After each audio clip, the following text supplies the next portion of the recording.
कलाहांडी जिला जुनागढ़ तालबनपड़ा दिबा 12 घंटा समय एक दुखदनीय घटना घटी जाइछि।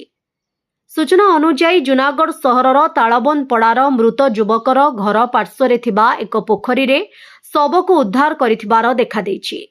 मृत युवक जुनागढ़ तालबनपड़ार पूर्वतन नगरपाल स्वर्गत पार्थ महाळीक सान पुओ श्री कोटिचंद्र महाळिक बोली जना पड़िथिबा बेले जहाँ खबर मुताबक निज बासभवन निकटस्थ पोखरी रे युवक पड़ी जाइथिबार देखि परिवार लोके उद्धार सकाशे पानी रे बहुत खोजाखोजी करथिले। परे युवक को पोखरी रे न पाई जुनागढ़ पुलिस को खबर करिथिबा सूचना मिलिछि।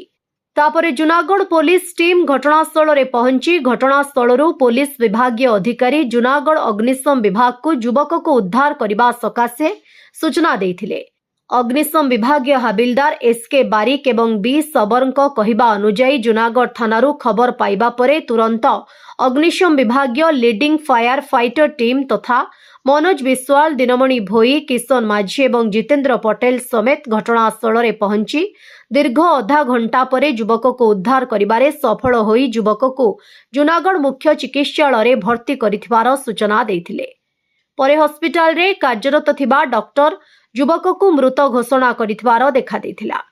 पोखरी रे बुड़ी जाई युवक कोटिचंद्र महाळीक मृत हेबा खबर सुनिबा परे जुनागढ़ सहर एवं तालबनपड़ारे शोकर छाया खेली जाइथिला। सूचना अनुसार पुलिस टीम शव को जुनागढ़ मुख्य चिकित्सालय रे शव व्यवच्छेद करी परिवार लोकंकु हस्तांतर करिथिबार सूचना मिलिछि।